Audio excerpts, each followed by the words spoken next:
جیسے وہ وہاں کی یوتھ ان کے کلچر کو ہمارے مشرق کے لوگ نوجوان اڈاپٹ کرتے ہیں. فرض کریں جیسے وہاں پر ہاٹ ڈاگ وہ کھانا پسند کرتے ہیں, کھانے پینے کو دیکھ لیں تو یہاں پر بھی لوگ کھا رہے ہیں. پیزا, برگر, جنک فوڈس اگر وہ یوز کرتے ہیں, ہم بھی کر رہے ہیں. تو حالات ہر جگہ پر, عادات, ذائقہ ہر جگہ ایک جیسا ہے. ہم یہ نہیں کہہ سکتے کہ ہم مغرب کی دنیا سے ذرا زیادہ منفرد, یونیک یا بہتر ہیں. نو. اب ہم سیکھیں گے مسیح کی آمد کے بارے میں. بائبل مقدس میں لکھا ہے کہ یسوع مسیح نے فرمایا کہ ان کی آمد کیسی ہوگی. جیسس کرائسٹ نے فرمایا کہ یسوع مسیح کی آمد اچانک ہوگی, سڈنلی ہوگی. یعنی اس کا مطلب یہ ہے کہ لوگ جب اپنی زندگی معمول کے مطابق بسر کر رہے ہوں گے اور انہیں خداوند کے آنے کی توقع نہ ہوگی, اور اس کا دن کلام میں لکھا ہے اچانک ہوگا. مسیح کی آمد دنیا میں اچانک ہوگی. تو عزیزو, اسی طرح بائبل مقدس کی روشنی میں آج جب ہم غور کر رہے ہیں کلام خدا میں سے, اب جیسا کہ کلام میں سے ہم نے یہ ریفرنس بھی پڑھا, سیکھیں گے کہ جیسا نوح کے دنوں میں ہوا.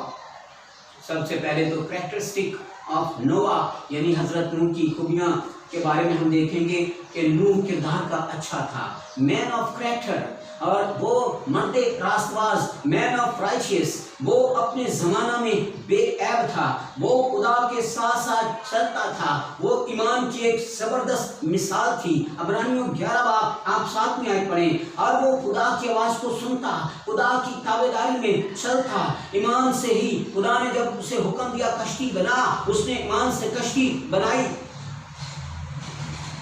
نوح کے زمانہ میں اب حالات کیسے تھے؟ وہاں پر اس وقت سائنس اور ٹیکنالوجی نے بڑی ترقی کر لی تھی. نوح کے وقت میں لکھا ہے کہ لوگوں نے خوبصورت شہر بسائے, کاروبار ترقی کر رہا تھا, موسیقی میوزک کے ساز ایجاد کیے, پیتل اور لوہے کے انہوں نے ہتھیار بنائے, اور اسی طرح انہوں نے جو ہے بہت زیادہ ترقی کر لی تھی. آج ہماری دنیا بھی سائنس اور ٹیکنالوجی میں بہت زیادہ ترقی کر چکی ہے. جیسے کہ ان دنوں ہم اسمارٹ فون استعمال کرتے ہیں, ہماری دنیا انٹرنیٹ سے کنیکٹڈ ہے, آئی پوڈ اور انٹرنیٹ کی ایجاد, اور اسی طرح پوری دنیا میں ہم اسمارٹ فون انٹرنیٹ کو گویا اپنی ہاتھوں میں اٹھائے پھرتے ہیں. اور جدید ایجادات, ریبورٹس کی ایجادات, اسی طرح جو انسانی عقل کو حیرت میں ڈال دیتی ہیں چیزیں, انسان نے وہ ایجاد کر لی ہیں.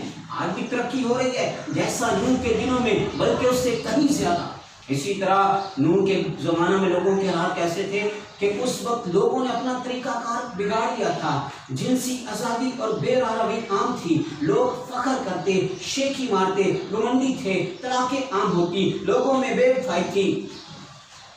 اور آج بھی دنیا کے حالات دیکھ لیں کہ آج بھی دنیا میں تیزی سے اضافہ ہو رہا ہے. آج بھی غیر شادی شدہ ماؤں کی تعداد میں اضافہ ہو رہا ہے.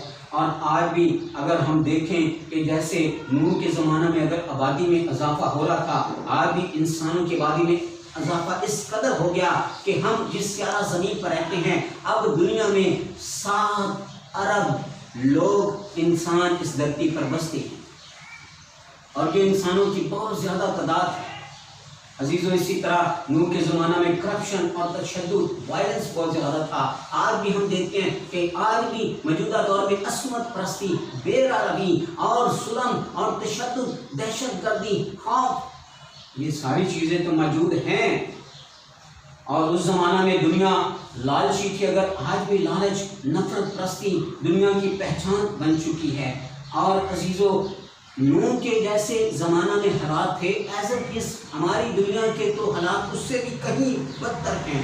لیکن اصل کلام کی طرف آئیں گے کہ نوح اس ہم دیکھتے ہیں کہ برے زمانہ میں, بری دنیا میں بھی بے ضمیر دنیا کا وہ ضمیر بن چکا تھا.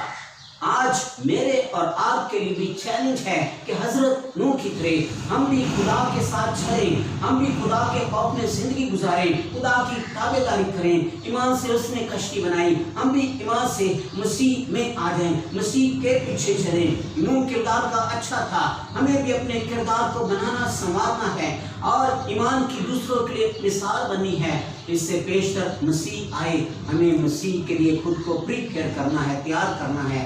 خدا اس کام کے وسیلے ہم سب کو برکت دے۔ یہ ویڈیو آپ کو اچھی لگی ہے اسے سبسکرائب کیجئے، شیئر کیجئے، دوسروں میں لائک کیجئے، کمنٹس کیجئے، تاکہ ایسے بہت سارے اور میسیجز آپ بائبل مقدس میں سے سیکھ سکیں، سن سکیں۔ آمین۔